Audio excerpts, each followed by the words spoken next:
오늘도 하루 일과 은혜 중에 잘 보내고 수요 성령일에 많이 나오셔서 감사를 드리겠습니다. 교회의 소식 몇 가지를 전하겠습니다. 오늘 찬양해 준 삼남성교에 감사를 드리고요. 오는 주일 찬양 예배 때는 우리 광복절 79주년 감사 예배로 드리겠습니다. 찬양은 도의 찬양대에서 또 여전도 협의회 주관으로 드리니까요. 잘 준비해 주시길 바랍니다.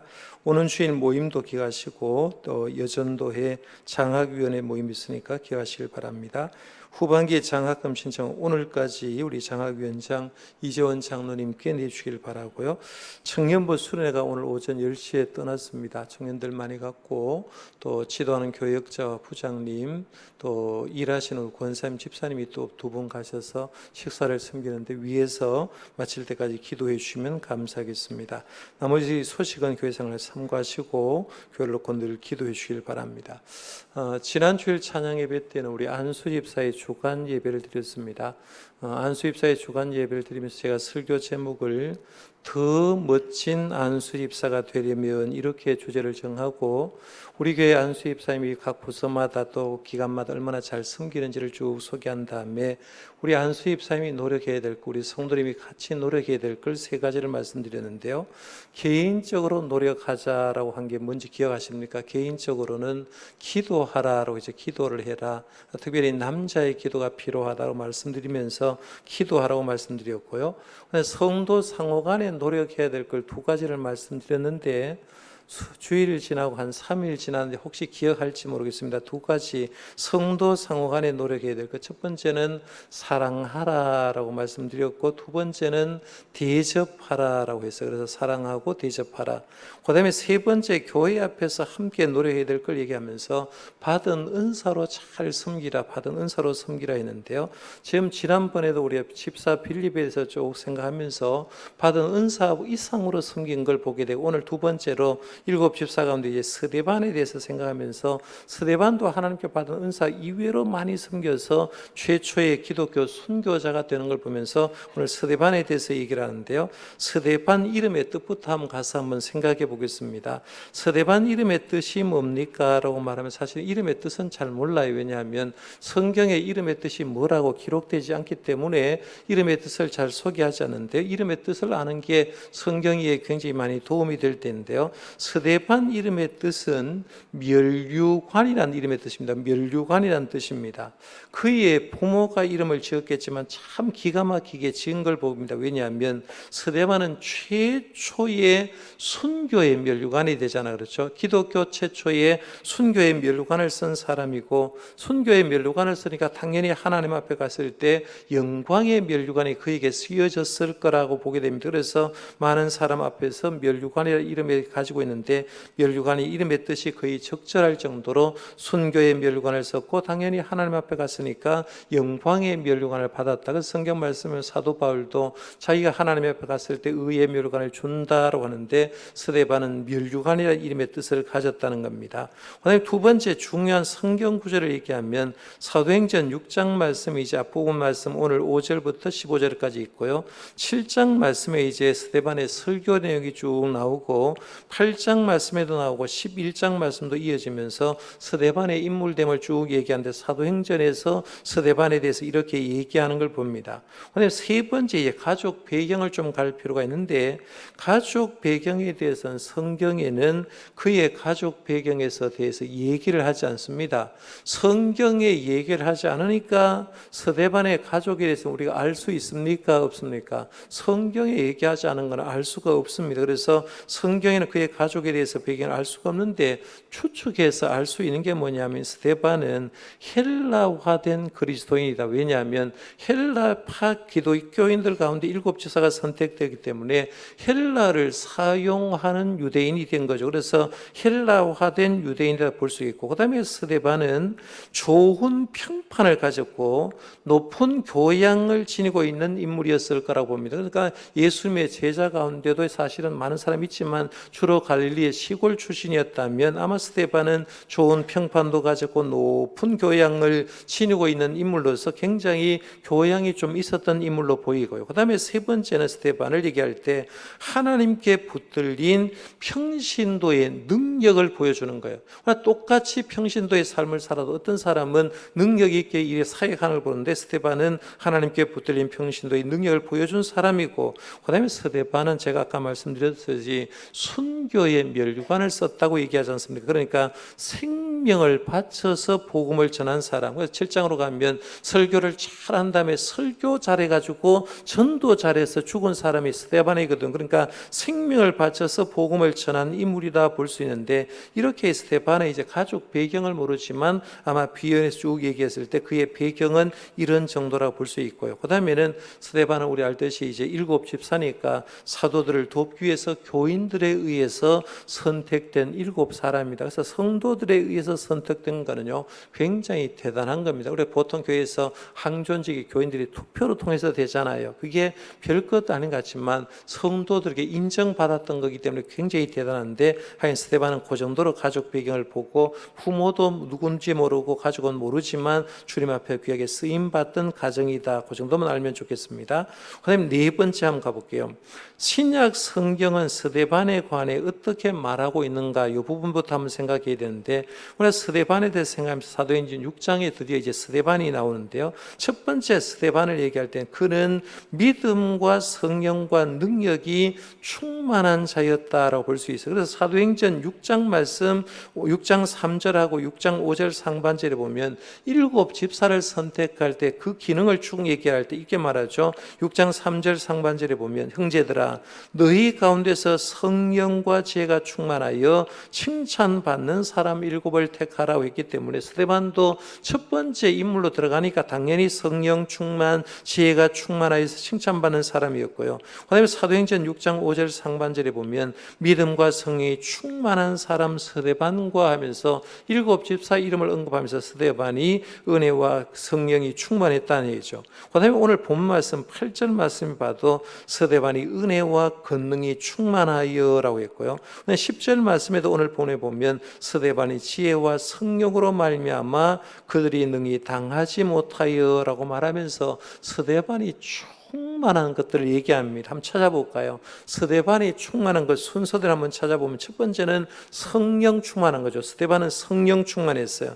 그 다음에 지혜가 충만했고 믿음이 충만했고 은혜가 충만했고 권능이 충만했다고 얘기를 합니다. 제가 사도행전을 강의하면서 성령 충만에 대해서 얘기한 적이 있을 겁니다. 그래서 여러분들이 성경에 사도행전을 강의하면서 메모를 해놓은 사람들이 혹시 지금 여러분 그 책에 있는지 모르는데, 제가 성령 충만을 얘기할 때 성령 충만은 예수의 영으로 가득 찬 걸 성령 충만한다. 그래서 예수님의 영이 가득 차서 충만한 건 예수님의 영이 가득 찼는데 밖으로 넘치는 걸 얘기합니다. 그래서 예수의 영이 가득해서 밖으로 넘친다는 것이 성령 충만이고, 성령 충만은 성령에 사로잡혔다는 말이고요. 그래서 성령 충만은 성령에 절대 복종한다는 게 바로 성령 충만이다. 우리 말로 성령 충만으로 뜨겁게 찬양하지만 성령 충만이 예수의 영으로 가득 차서 예수의 영이 흘러 넘치는 거고요. 성령에 사로잡혀서 성령님이 시키면 절대 복종하는 겁니다. 그런 게 이게 바로 성령 충만인데, 스데반이 성령 충만하니까 성령 충만한 적에 오는 충만이, 이어진 충만이 지혜가 충만하고 믿음이 충만하고 은혜가 충만하고 권능이 충만했다라고 보게 됩니다. 그러면 여러분이 스데반 집사가 평신도 지도 가운데 이제 7명에 속했잖아요. 그러면 오늘 우리도 신앙생활에서 나는 성령으로 충만한가? 나는 지혜로 충만한가? 나는 믿음으로 충만한가? 나는 은혜로 충만한가? 권능이 충만한가? 내가 스데반 닮았는가? 잘 생각해 봐야 됩니다. 그런데 오늘날 교회 들어가 보면 물론 스데반 닮아가지고 성령 충만해서 막 얼굴이 환하게 해서 은혜 충만한 사람도 있는데요. 교회 생활 하다 보면 어떤 사람은 주님이 원하지 않은 불평으로 충만한 사람이 있어요. 불평으로 충만한 사람. 불만으로 충만한 사람. 교회 생활하면서 뭔가 부르둥하게 와가지고 막 톡톡 툭툭 오는 거, 회의를 해도 막 불만 얘기하고 불평 얘기하는 사람이 있고요. 원망이 충만한 사람이 있고 비판이 충만한 사람이 있어요. 우리가 예수의 영으로 충만한 사람은 절대로 그런 게 나타나지 않는데 주님의 영으로 충만하지 못하니까 다른 걸로 충만한 걸 봅니다. 그래서 우리가 이 말씀을 잘 보면 스데반 집사가 성령 충만했듯이 저와 여러분들도 세상이 아무리 힘들어도요 성령으로 충만하시기를 바랍니다. 그래서 성령 충만한 걸로 열매가 맺혀야 되지 불평이나 원망으로 충만해가지고 득될 일이 없다는 거예요. 자, 그럼 두 번째로 한번 가볼게요. 두 번째, 그는 안수받은 7명의 평신도 지도자 중에 첫 번째로 언급된 인물이다라고 했어요.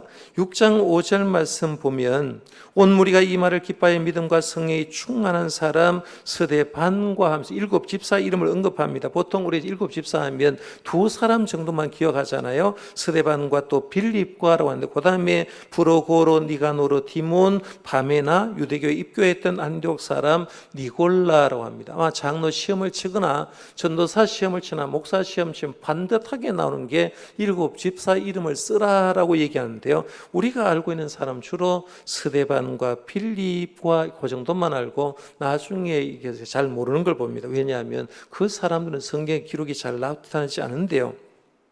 초대교회의 중요한 직분을 4가지를 쓰라고 하면 첫 번째는 사도가 있습니다. 그렇죠? 12사도. 이게 초대교회의 중요한 직분이에요. 그 다음에 두 번째는 평신도 지도자가 있습니다. 평신도 지도자를 우리가 사실은 집사라고 하지만 오늘날 교회로 말하면 장로라고 할 수도 있고 안수집사라고 할 수 있고 평신도 가운데 안수받은 사람을 얘기하거든요. 그러니까 평신도 지도자 그룹이 있어요. 그 다음에는 일반 성도 그룹이 있고 네 번째는 특별한 사도 그룹이 있습니다. 특별한 사도와 선교사 그룹이 있는데 그 그룹에 속한 사람은 사도 바울 같은 사람은 그 그룹에 속했죠. 그래서 사도가 있고 평신도 지도자가 있고 일반 성도가 있고 특별한 사도가 있는데 스데반은 평신도 지도자 가운데 7명에 뽑힌 사람이기 때문에요 대단한 사람이라 볼 수 있고 그 다음에는 제일 먼저 제가 지난번에 말씀드렸는데 이름이 앞에 나온다는 말은 영향력이 그만큼 크다는 거죠. 예수님의 제자이길 때 베드로와 안드레, 야고보, 요한 이렇게 해서 1그룹부터 얘기하잖아요.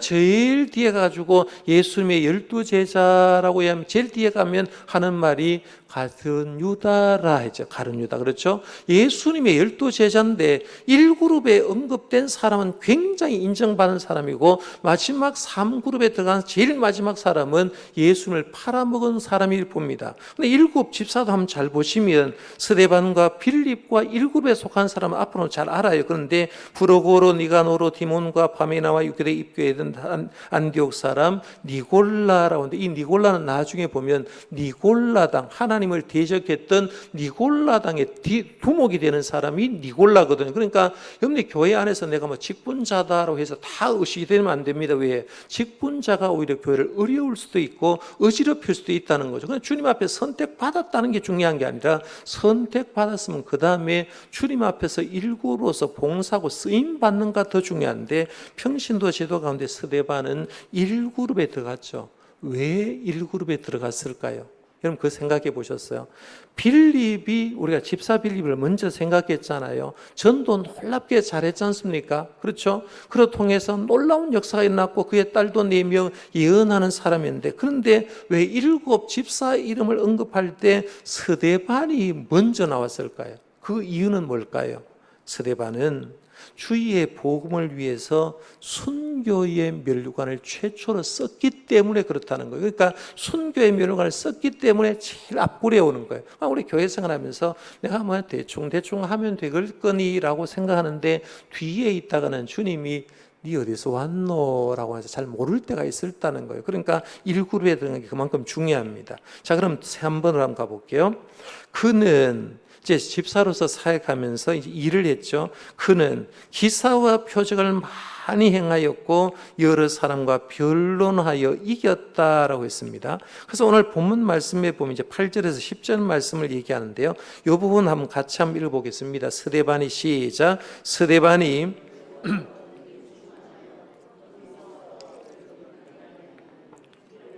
자유민들 즉 쿠레네인, 알렉산드리아인, 길리아기아와 아시아에서 온 사람들의 회당에서 어떤 자들이 일어나 스데반과 더불어 논쟁할세 스데반이 지혜와 성령으로 말함을 그들이 능히 당하지 못하여. 아멘. 여기서 검은 글씨로 표현하는 걸 한번 잘 보십시오. 스데반이 은혜와 권능이 충만하고 성령이 충만하고 은혜가 권능이 충만하니까 큰 기사와 표적을 민간이 많이 행했다는 거, 쉽게 말하면 귀신 들린 사람들, 병든 자 고쳤다는 거예요. 고친 사람은 하나님의 도구는 스데반에 있었는데 예수님이 고친 거죠. 그렇죠? 예수님으로 통해서 큰 기사와 표적이 많이 행했고, 그 다음에는 이른바 자유민들 즉 구레네인, 알렉산드레인, 길르기아와 아시아 온 사람들의 회당에서라는 말 잘 보셔야 돼요. 회당에서.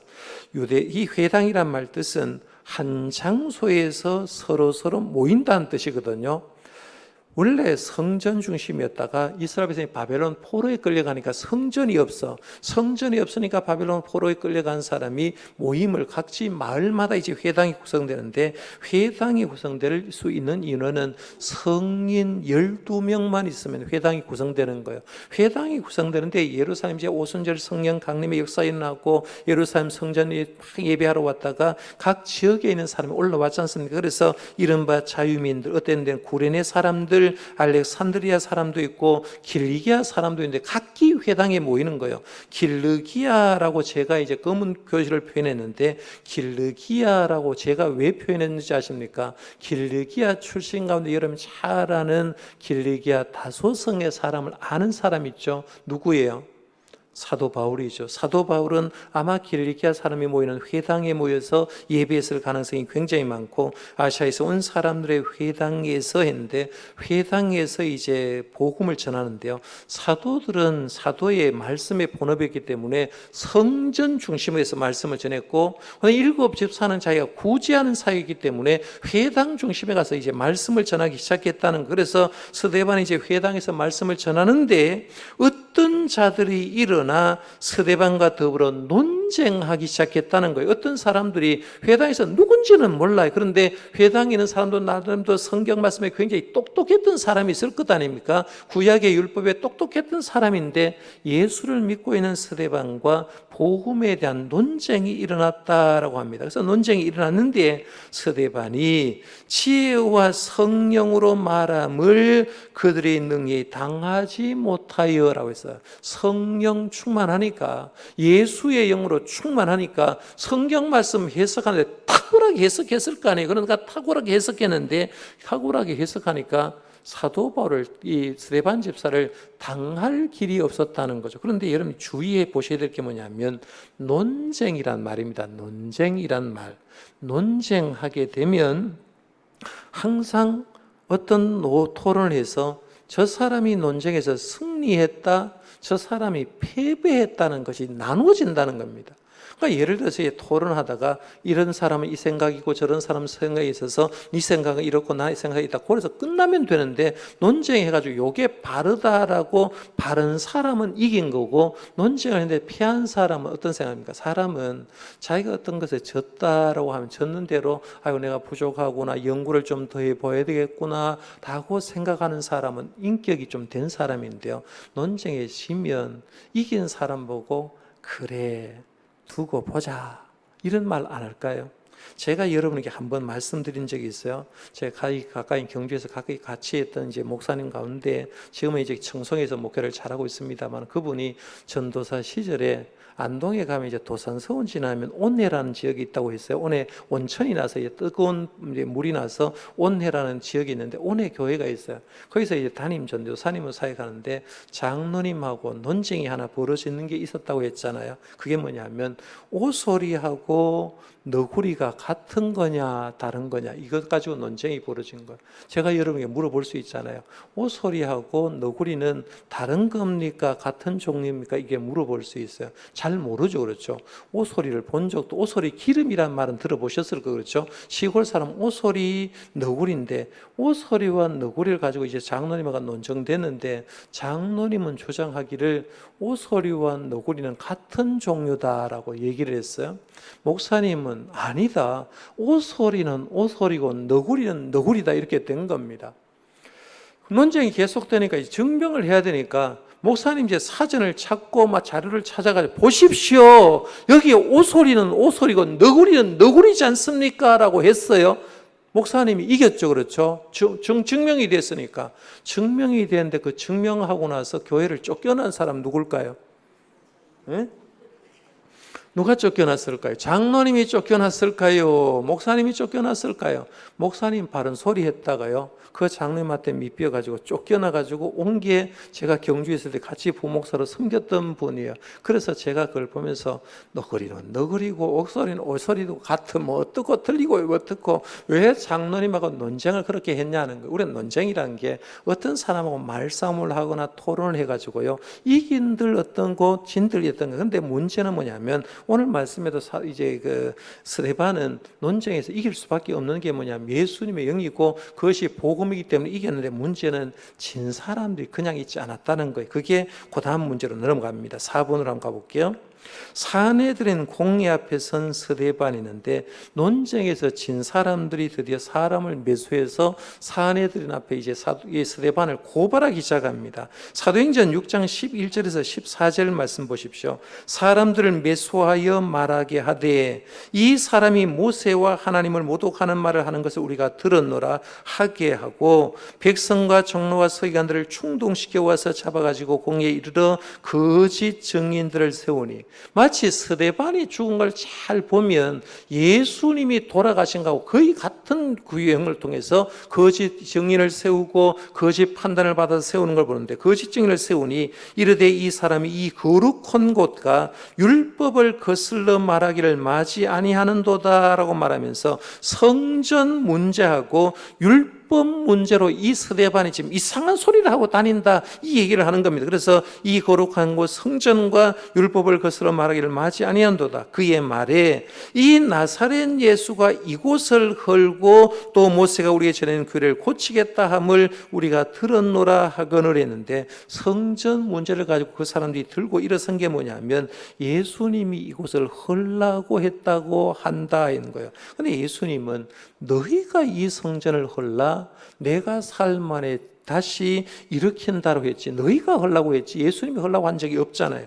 그 다음에 율법 문제를 예수님이 뜯어 고치겠다고 한 적이 없어요. 예수님은 율법이나 선지자를 피하러 온 줄로 생각하지 말라, 나는 율법을 완전하게 하려고 왔다라고 이렇게 했는데, 이 사람이 거짓말로 해가지고 사내들은 공의에 고발을 하기 시작합니다. 그래서 거짓 증인을 세워서 거짓말로 고소를 쭉 하게 됩니다. 고소를 하는데 이제 고소를 당한 스데반의 얼굴 표정을 한번 보십시오.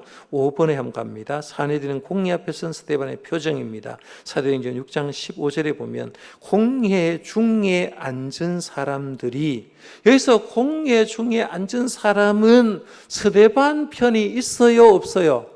다 스데반 죽이려고 하는 거죠. 예수님을 죽인 무리이기 때문에 예수님을 증언하는 스데반도 결국엔 죽이려고 하는 사람입니다. 그런데 그 증인들이 보는데 공회 중에 앉은 사람이 다 스데반을 주목하여 보니 날카롭게 지금 바라보는 겁니다. 그렇다면 그의 얼굴이 무슨 얼굴 같아요?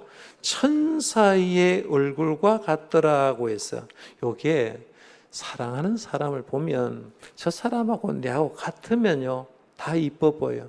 여러분 자식이 안 그래요? 그렇죠? 남 볼 때는 아이고 뭐 그래도 내 새끼가 세상에서 제일 예뻐 보이잖아요. 그래서 군대 갈 때, 군대 이제 훈련소에 훈련 다 하고 나면 요즘 같으면 이제 계급장 다로 오라가잖아요. 그런데 군대 갈 때 다 똑같은 군복을 입고 머리 다 깎았는데 엄마는 누가 제일 먼저 보이냐면 자기 새끼가 제일 먼저 보인다는 거죠. 이유가 사랑하기 때문에 그런 거예요. 그러니까 내 자식을 사랑하니까 잘 보이는데, 이게 미워하는 사람에게 잘 보이는 건 굉장히 어려운 문제거든요. 그런데 여기 보면 공회 중에 앉는 사람이 다 스데반을 주목하여 봤는데 그의 얼굴이 천사의 얼굴과 같다 같았다라는 거죠. 왜 이렇게 보였을까? 대적자들에게 왜 이렇게 보였을까? 가만히 생각해 보면 제가 사도행전을 강의하면서 온누리 교회 돌아가신 하용주 목사님의 글을 인용해서 그렇게 말씀드린 적이 있잖아요. 이 천사의 얼굴처럼 스데반의 얼굴을 보인 이유는 세 가지 정도가 있다라고 말씀드려서, 하나는 스데반은 다른 세계에 살고 있는 사람이어서 그렇다. 다른 세계. 지금 전도서를 강의하면서 헤벨과 올람을 계속 강의하잖아요. 해 아래 세상하고 해 위의 세상, 영원한 세상 올람을 얘기하는데, 지금 스데반은 몸은 세상에 있지만 영은, 마음은 어디가 있어요? 하나님께 가 있는 거죠. 그러니까 늘 싱글벙글하는 겁니다. 왜? 예수님이 날 구원해 준 것만 해도 감사하고 내가 죽어도 천국 가니까 너무 좋으니까 얼굴색이 환하게 바뀌어 있는 거예요. 두 번째, 스데반이 왜 얼굴색이 천사처럼 보였냐 했을 때, 스데반은 성령 충만했잖아요. 성령의 지배를 받고 있는 거예요. 여러분들이 사탄의 지배를 받고 있으면 얼굴색을 보면 얼굴색이 안 좋아요.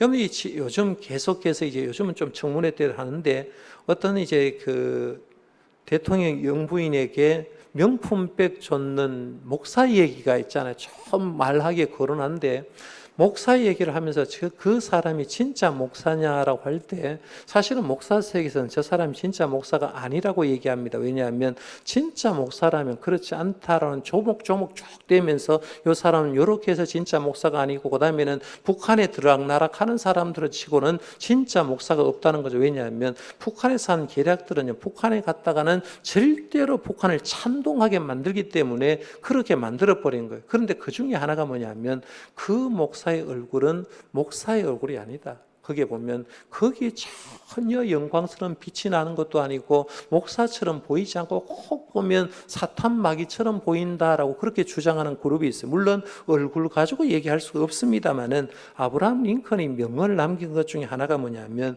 사람이 40이 넘으면 자기 얼굴에 책임지라라고 했잖아요. 그러니까 자기의 얼굴에 모든 걸 보여주는 거예요. 제가 늘 부러운 게 뭐냐면, 설교 시간에 싱글벙글 웃으면서 설교하는 사람들요, 그게 참 부러울 때가 굉장히 많은데, 지금 스데반은 천사처럼 얼굴이 보여주는 게 뭐냐면 성령의 지배를 받고 있기 때문에 얼굴이 환한 거예요.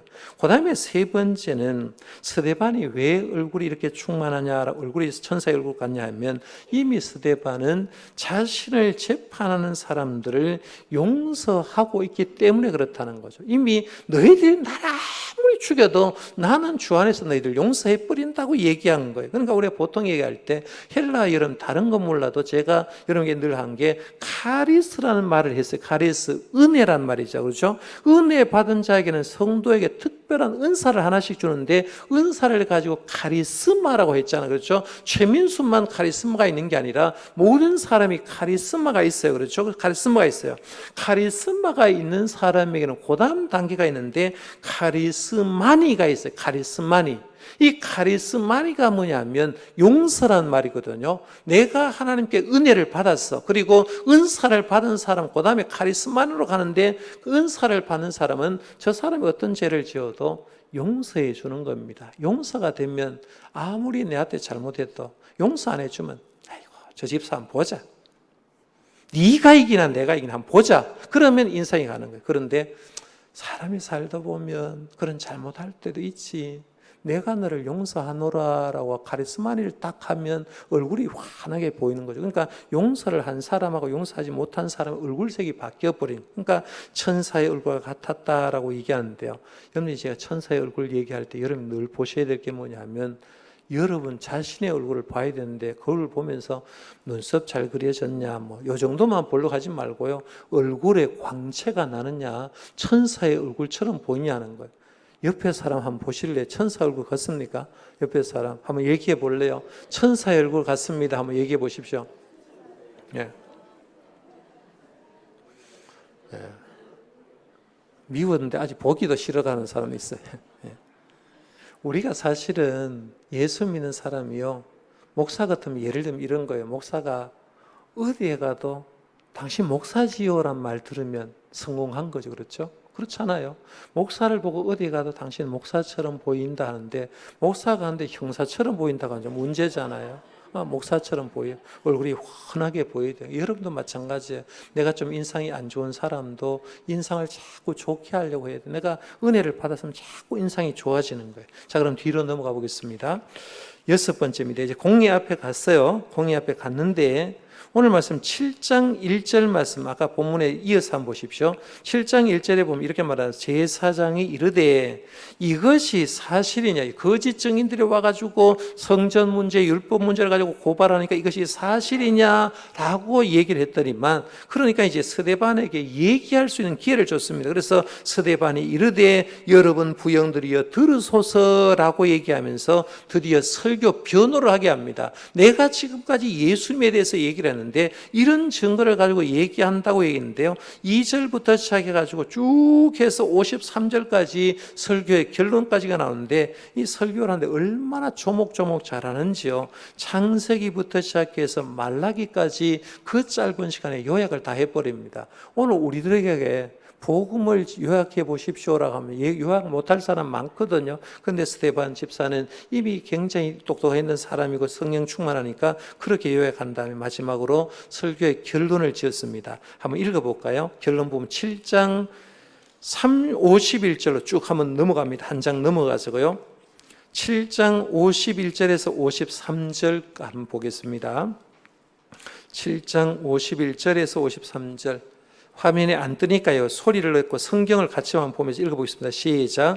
목이 곧고 마음과 귀에 할 일을 받지 못한 사람들아, 너희도 너희 조상과 같이 항상 성령을 거스리는 도다.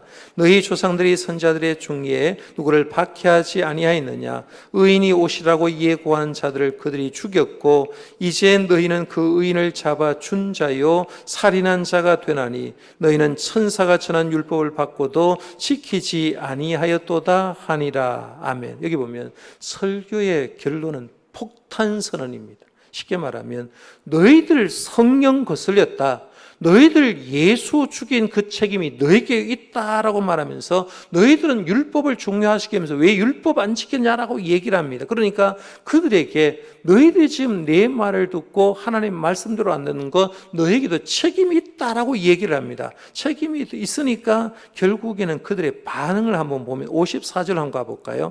그들이 이 말을 듣고 마음에 찔려 그를 향하여 뭘 갈아요? 이를 갈아야 돼요. 자면서 이 가는 게 아니라 죽이려는 복수의 일을 가는 거예요. 복수의 일을 갈았다라고 하는데 결국에는 그의 신앙 때문에, 복음 전한 것 때문에 순교를 당하게 됩니다. 순교당한 얘기를 하는데요, 첫 번째부터 이제 순교당한 얘기는 조금 더 자세하게 해서 1번부터 5번까지 좀 작은 번호를 썼는데 한번 보십시오.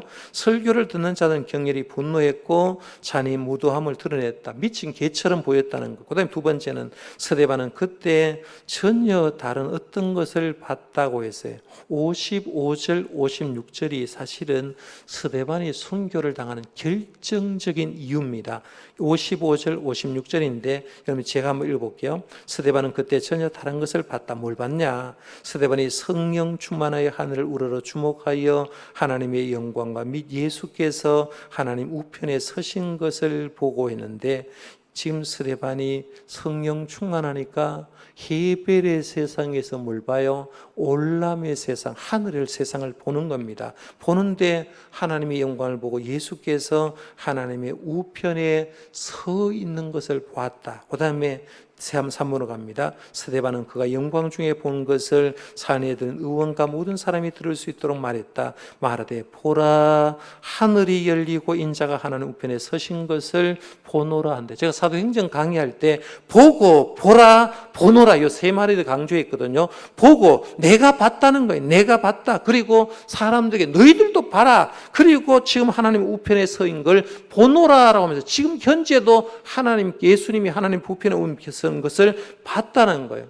여러분들 하나님 우편에 서 있다고 했는데 교부 어거스틴은 예수님이 하나님의 보좌 우편에 앉아 있는 거하고 선 것에 대해서 조금 구별해서 얘기를 합니다. 예수님이 하나님의 보좌에 앉아 있다는 말은 심판자로서 앉아 있는 걸 얘기합니다.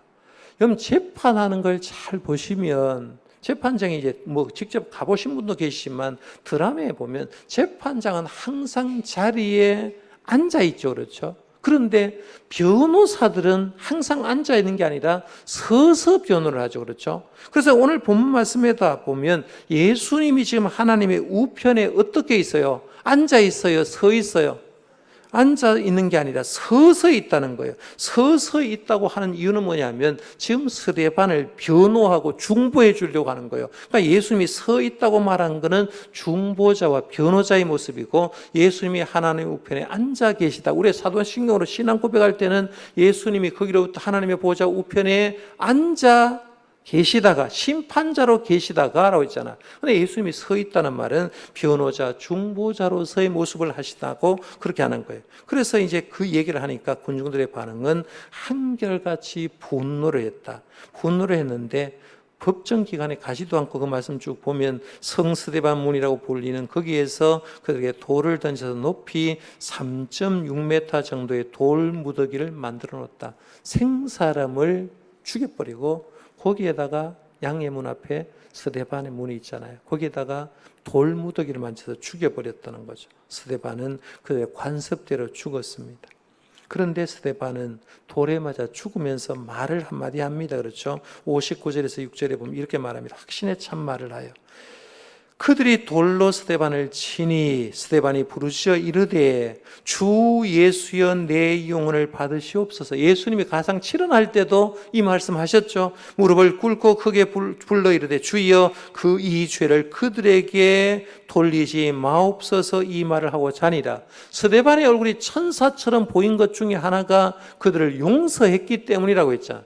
예수님도 자기를 못 박은 군병들을 용서해 줬잖아요. 그러니까 사람들이 예수님의 죽음을 보면서 이 사람은 진실로 의인이었다고 얘기하는 게 용서하는 것을 봤기 때문에 그렇다는 거예요. 그래서 이 말을 하고 죽은 거죠. 잔이다라고 얘기한 겁니다.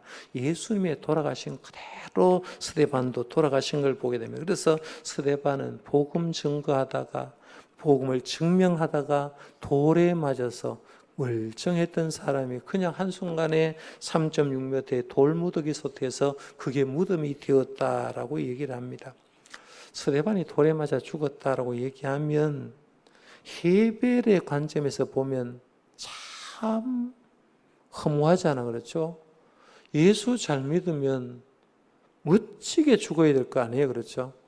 제가 죽음에 대한 책도 이제 유언에 대한 책을 툭박을 보면서 우리 역사 가운데 유명한 사람들 공산당도 있고 예수 믿는 사람도 있고 철학자도 있는데요. 죽으면서 유언했는 것들을 좀 한번 읽어본 적이 있어요. 근자에 읽은 책 중에요. 별의별 유언들이 다 있어요. 별의별 유언.